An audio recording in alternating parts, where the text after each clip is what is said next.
Bonjour à tous et bienvenue.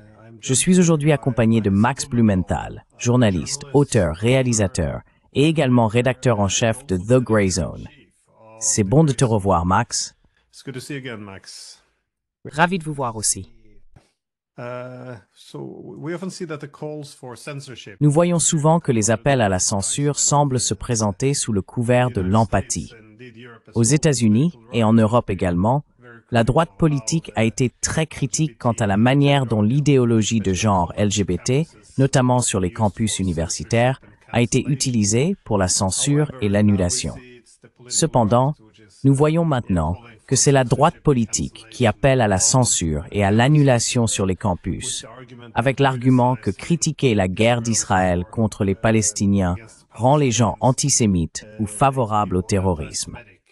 À quel point considérez-vous ce développement sérieux dans les universités et quels précédents sont en train d'être établis ici?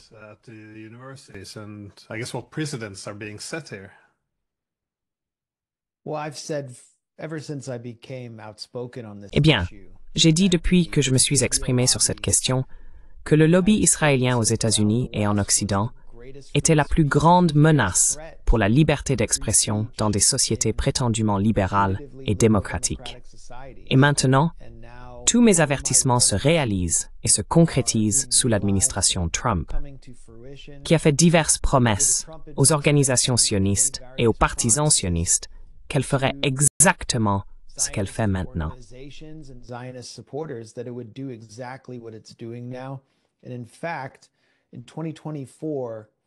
Et en fait, en 2024, sous les auspices de la Heritage Foundation, qui depuis des décennies a fonctionné comme une sorte de cerveau externalisé du Parti républicain sur Capitol Hill, situé à quelques pâtés de maison du Capitole des États-Unis, sur C Street, il y avait ce projet 2025, qui est devenu une sorte de croque-mitaine pour les démocrates libéraux aux États-Unis, parce qu'il exposait l'agenda le plus maximaliste que Donald Trump pourrait accomplir sur le plan intérieur.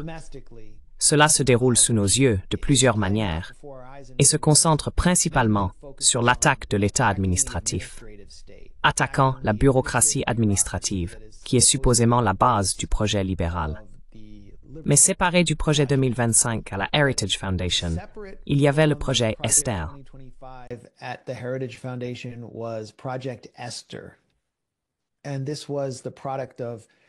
Et cela était le produit d'un groupe d'organisations pro-Israël, pas seulement juives.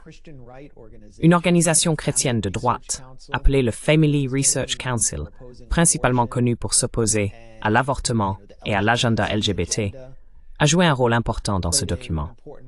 Ce document établit le plan que l'administration Trump suit pour réprimer et détruire le mouvement de solidarité avec la Palestine aux États-Unis. Il se concentre fortement sur les organisations de campus, mais aussi sur les groupes de la société civile, qui sont des ONG, et appelle à retirer les visas étudiants pour les personnes qui participent à l'activisme pour la Palestine, ainsi qu'à s'en prendre aux détenteurs de cartes vertes, et à retirer le statut d'organisme à but non lucratif de diverses organisations de solidarité avec la Palestine.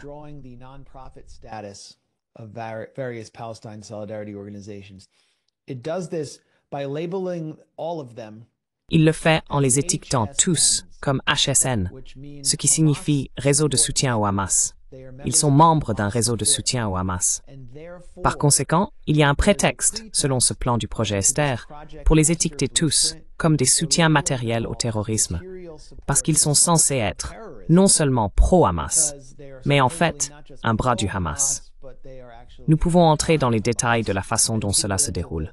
Mais c'était en quelque sorte la théorie du changement pour le mouvement sioniste qui s'était intégré dans la campagne de Trump. Et maintenant, l'administration Trump, qu'il pourrait en fait lier tout le réseau de la société civile, des groupes de solidarité, avec la Palestine, au Hamas, les étiqueter comme des organisations terroristes, puis prendre des mesures légales contre eux pour les criminaliser et les priver de fonds. Et cela se produit maintenant.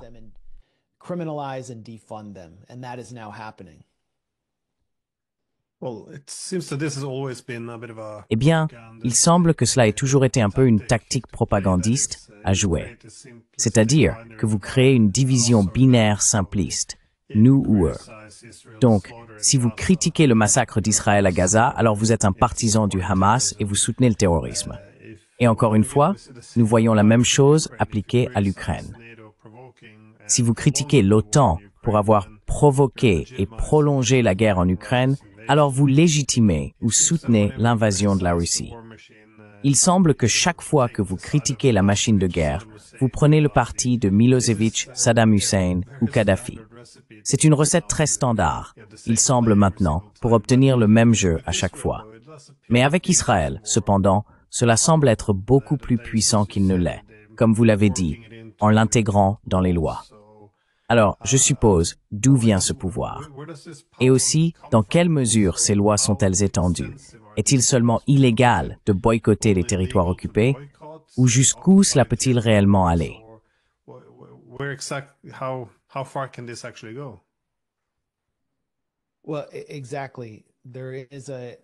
Eh bien, exactement. Il y a beaucoup plus d'élan pour écraser les opposants à l'apartheid israélien aux États-Unis qu'il n'y en a pour écraser les partisans éminents d'une paix négociée avec la Russie et de la fin de la guerre par procuration en Ukraine. Je veux dire, nous avons vu sous l'administration Biden cette attaque féroce contre toutes les voix qui s'opposaient à la guerre par procuration en Ukraine. Nous avons vu Scott Ritter ciblé par une enquête FARA. Le FBI a saisi ses dossiers de l'époque où il était inspecteur de l'ONU. Et il y avait une autre personne à Washington, Dimitri, j'oublie son nom. Il était animateur sur Sputnik, mais il avait fait du conseil pour la campagne de Trump. Son domicile a été perquisitionné. Il a été poussé hors du pays. Ce n'était pas bipartite, cependant. Lorsque l'administration Trump est arrivée, nous avons vu une poussée pour une politique différente sur l'Ukraine.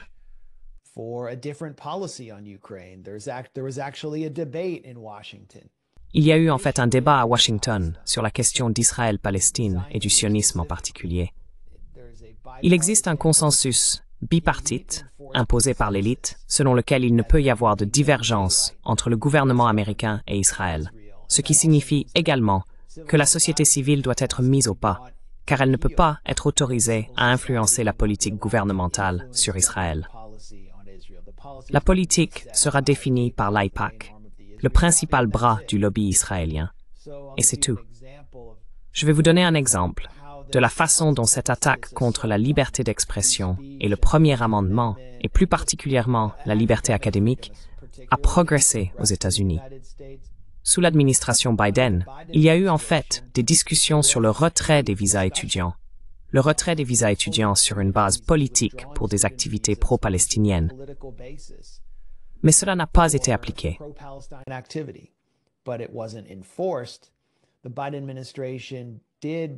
L'administration Biden a effectivement livré au lobby israélien la sanction, la véritable sanction, d'un groupe de solidarité avec la Palestine appelé Samidun, qui est également sanctionné en Allemagne.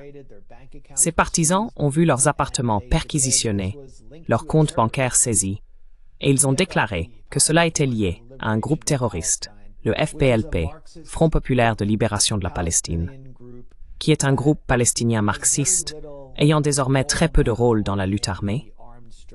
Ils ont une milice à Gaza, et ils ne sont certainement pas impliqués dans des actes internationaux de ce qui est considéré comme du terrorisme, comme ils l'étaient dans les années 70, lorsqu'ils participaient à des détournements d'avions. C'est une organisation politique qui a en fait signé les accords d'Oslo, et les liens de Samidun avec elle ne sont pas concrets.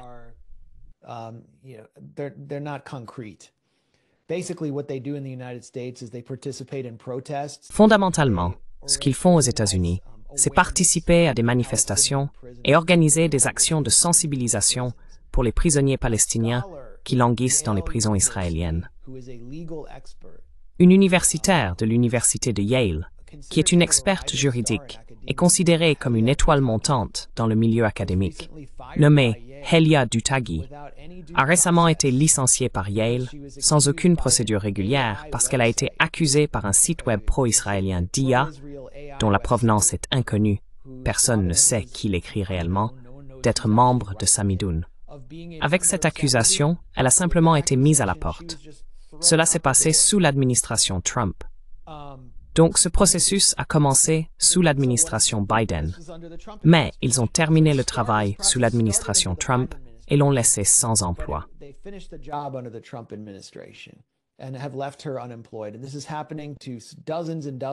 Et cela arrive à des dizaines et des dizaines de chercheurs, ainsi qu'au ciblage des titulaires de visa, des étudiants qui ont participé à des manifestations de solidarité avec la Palestine. Ramessa Öztürk était étudiante à, je crois, l'université Tufts, qui a été arrêtée par des agents fédéraux masqués dans la rue alors qu'elle se rendait à un dîner de l'Aïd chez sa tante au milieu de Boston. Cela a été filmé. Qu'avait-elle fait? Elle a coécrit, avec 3 autres étudiants, un éditorial appelant l'université Tufts à suivre ses propres règles, parce que le gouvernement étudiant avait voté pour se désinvestir des entreprises impliquées dans l'occupation israélienne des terres palestiniennes. C'est tout ce qu'elle a fait.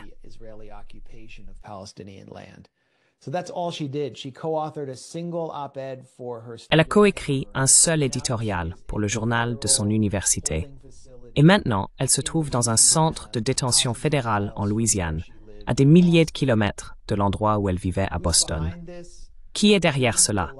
Eh bien, le lobby israélien est derrière cela, spécifiquement sous l'administration Trump.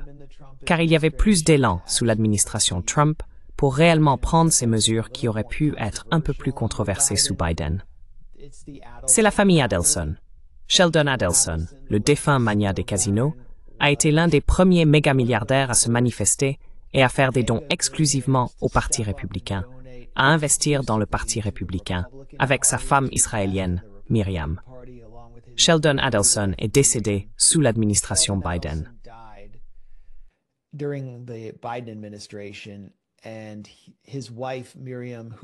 Et sa femme, Myriam, qui possède également une franchise NBA appelée les Dallas Mavericks et a toutes sortes d'intérêts commerciaux, a pris le relais. En 2015, les Adelson ont fondé quelque chose appelé le Maccabi Task Force, qui est l'une des principales organisations cherchant à écraser la liberté d'expression et la liberté académique sur les campus au nom d'Israël. Sheldon Adelson, comme je l'ai révélé à The Grey Zone, a fonctionné comme un atout de la CIA. Il a aidé la CIA à surveiller Julian Assange. C'est une longue histoire, mais il est assez évident que sa femme est un atout du renseignement israélien. Les Adelson ont été appelés à plusieurs reprises lors des procès pour corruption de Benjamin Netanyahu pour témoigner contre Netanyahu parce qu'ils ont été de grands donateurs pour lui tout au long de sa carrière. Et ils ont possédé le plus grand journal pro-Netanyahu en Israël, Israel Hayom.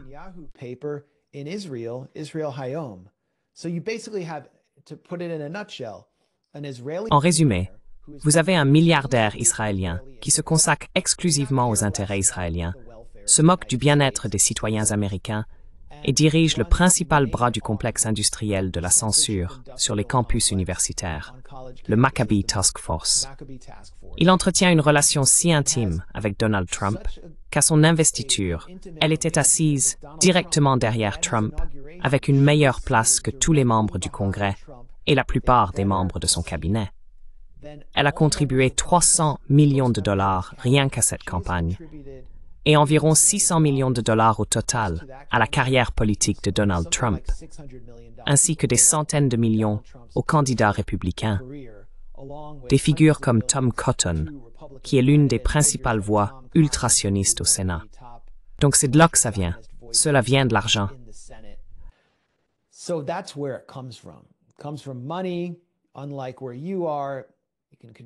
Contrairement à votre situation, vous pouvez contribuer de l'argent illimité au système politique américain. Et cet argent provient en grande partie de milliardaires pro-israéliens, ainsi que de milliardaires qui financent les dotations des universités de l'Ivy League, comme Harvard. Nous avons vu après que le groupe Harvard Students for Justice and Palestine s'est manifesté et a protesté après le 7 octobre. Divers milliardaires, y compris Ofer Zim, qui dirige la plus grande compagnie maritime d'Israël et a étudié à Harvard, Bill Ackman de Pershing Capital et Larry Summers ont exigé que Harvard interdise ce groupe d'étudiants. Ils ont convoqué sa présidente, Claudine Gay, devant le Congrès pour répondre du fait qu'il y avait des activités pro-palestiniennes sur son campus. Elle a refusé d'interdire le groupe, de le criminaliser, donc ils l'ont évincé. Et maintenant, Harvard est essentiellement en train d'être repris sous une gestion sioniste parce qu'il a perdu une grande partie de sa dotation. Donc tout tourne autour de l'argent. Comme on dit aux États-Unis, tout tourne autour des Benjamins.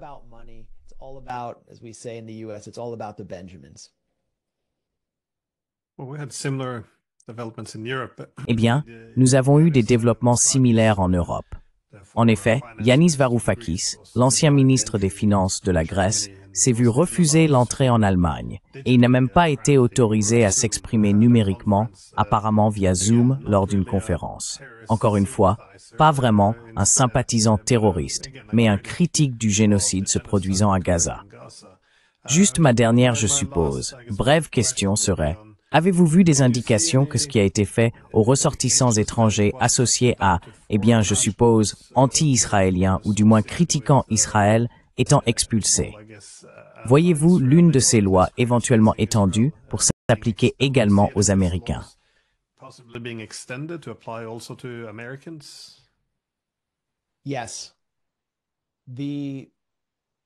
Oui. Les retraits de visas et de cartes vertes sont supervisés par le département d'État. Le département d'État est dirigé par Anthony Blinken, qui a ironiquement menti sur le statut d'immigration de sa propre famille, affirmant à tort qu'ils étaient entrés aux États-Unis après avoir fui la tyrannie du communisme de Fidel Castro à Cuba. Il s'avère qu'ils sont partis sous le tyran soutenu par les États-Unis, Fulgencio Batista, avant cette période. Mais ils cherchent toute infraction ou incohérence sur le visa de quiconque est affilié à quelque chose de vaguement pro-palestinien pour les expulser du pays, les emprisonner ou les criminaliser.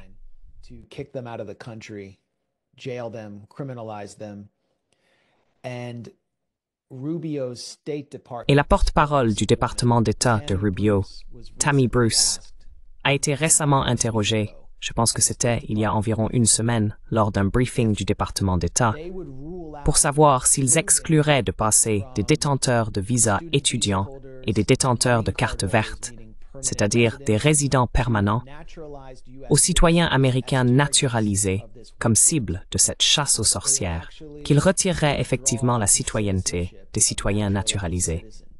Et elle a refusé de dire « oui, nous l'exclurons ». Elle a même refusé de répondre à la question. Et l'administration Trump n'a pas non plus fourni de réponse à cette question par la suite. Cela reste donc une question ouverte. Et je pense que nous avons vu un précédent en Europe, par exemple, le cas de Shamima Begum, qui était une fille de 15 ans, apparemment mentalement instable, qui a été captivée par l'idéologie de l'État islamique pendant la période de forte occupation de l'État islamique dans le nord-est de la Syrie, et a été convaincue par un agent du renseignement canadien d'entrer en Syrie, où elle est ensuite devenue membre de l'État islamique. Et alors qu'elle était détenue là-bas, le Royaume-Uni a révoqué sa citoyenneté. Elle n'est plus citoyenne. Ainsi, le précédent a été établi dans un pays ostensiblement libéral et démocratique pour retirer la citoyenneté.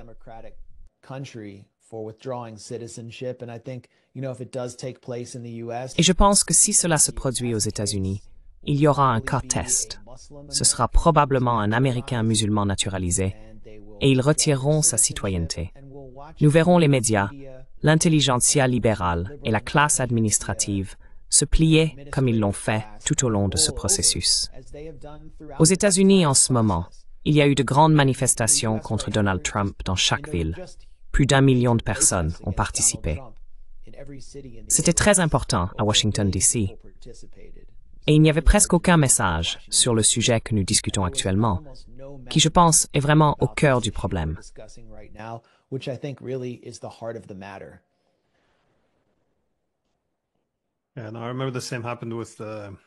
Et je me souviens que la même chose s'est produite avec la censure ou la déplatformisation, comme ils l'appelaient, lorsqu'ils ont initialement établi un précédent avec Alex Jones, quelqu'un que tout le monde semblait s'accorder à dire qu'il dépassait largement les limites de ce qui devrait être un discours acceptable.